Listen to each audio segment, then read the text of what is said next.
Launching in just a few minutes, called Business Live. Well, the main news is Greece and whether or not its international creditors will release the next bailout payment of $7.8 billion. Well, Sally Bundock and Ben Thompson will be going through all those scenarios on what is a critical day for Greece and the Eurozone. That's coming up shortly.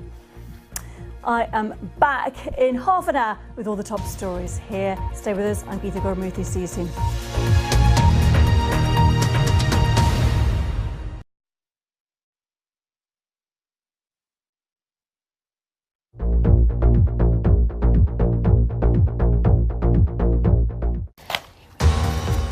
Hello, this is Business Live from the BBC with Sally Bundock and Ben Thompson.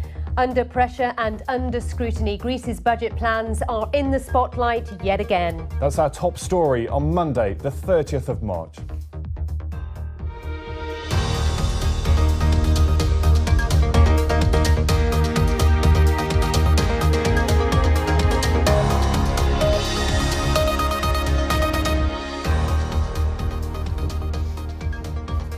Another tense day for the Greek Prime Minister Alexis Tsipras. Will Europe's lenders accept his new economic plan?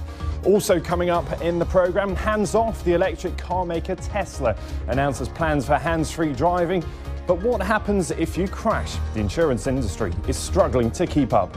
And financial markets are open across Europe ahead of some key economic data. We'll have the details live.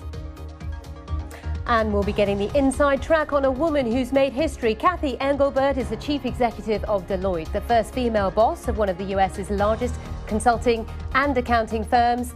And wherever you are, even on the move, there is full coverage on the business day on the BBC's Business Live page.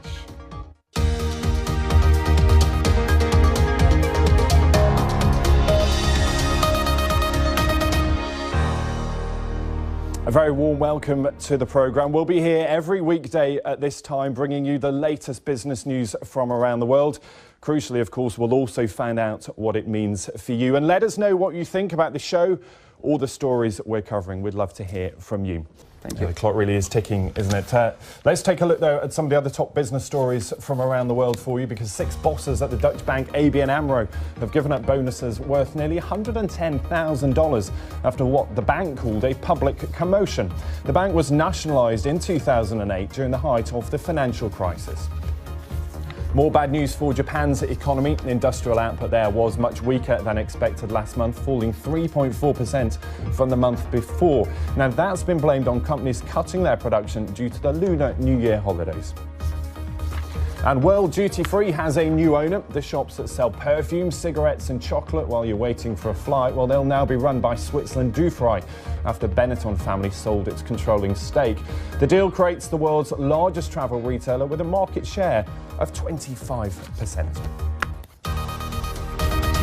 Seen that shot many a times in the airports. Very prevalent at Heathrow and Gatwick. Now let's have a look at what's been discussed in social media today. Lots of stories flying around this Monday. This is an interesting one. BBC News Asia tweeted about Prada's latest profits. Prada's profits hit hard by basically falling sales in China. OK, Leisha, thanks very much indeed. So confirmation there of the numbers that Leisha was touching on. And of course, that's how Wall Street closed on Friday. All eyes, of course, will be on how they trade when trade gets underway a little later. Europe too, of course, trade now well underway. It is the end of the calendar month for economic stimulus there. And of course, following the lead from Japan and the US and the UK of that quantitative easing. Also, of course, that coincides with the end of the first quarter of the year. So European markets seeing a bit of a pullback from the big gains that have been made so far this year. So that's a picture in Asia. We've touched on Europe. We'll have more detail on that in just a moment. But what is the talk on Wall Street? Michelle Fleury is in New York. She's got a look ahead for the business week. Thanks, Gemma, for coming in. So a lot happening this week, but it's also a funny week, isn't it? Because we're going into the long Easter break, which has a big impact on many economies around the world. Exactly. There are two things. First of all, going into the end of the quarter, as well as it being a short week. And there are two effects that you could see. First of all, towards the end of a quarter, people tend to like to sell to try and lock in profits, even if you see good news. And secondly, if you see lower volume, because people are away over the Easter weekend, that lower volume means you may see higher spikes in the markets, so more volatility. And the concern, of course, when you look at that volatility is what it's based on and whether there are the underlying fundamentals of the market are working or whether it's based on just ending an order book at the end of the quarter.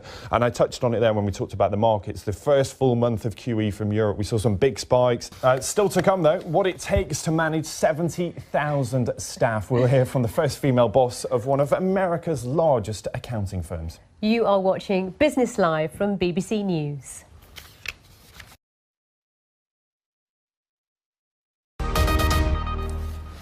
Hello, you're watching Business Live. Our top story today, a tense day for Greece as its creditors scrutinise its budget plans. We'd love to hear from you. Do get in touch. Here's a quick reminder of how you can do just that.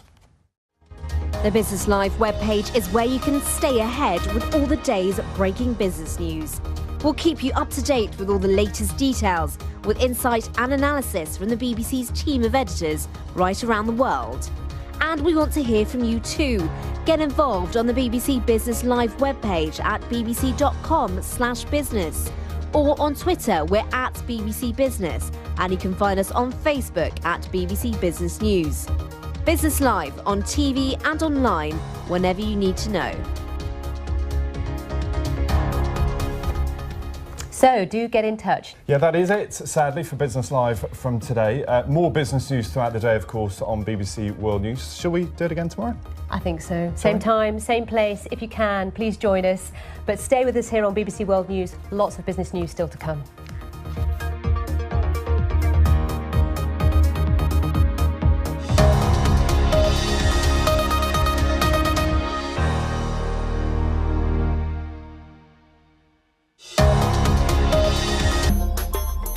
Dubai may have the world's tallest building, but what goes up sometimes also comes down. People that couldn't afford to buy properties were buying properties. Dubai's property market slumped in 2008, but is it now rebuilding and scaling new heights? It is an amazing blend of the best of the East and West. Join me, Mark Lobel, for Why Buy in Dubai on BBC World News.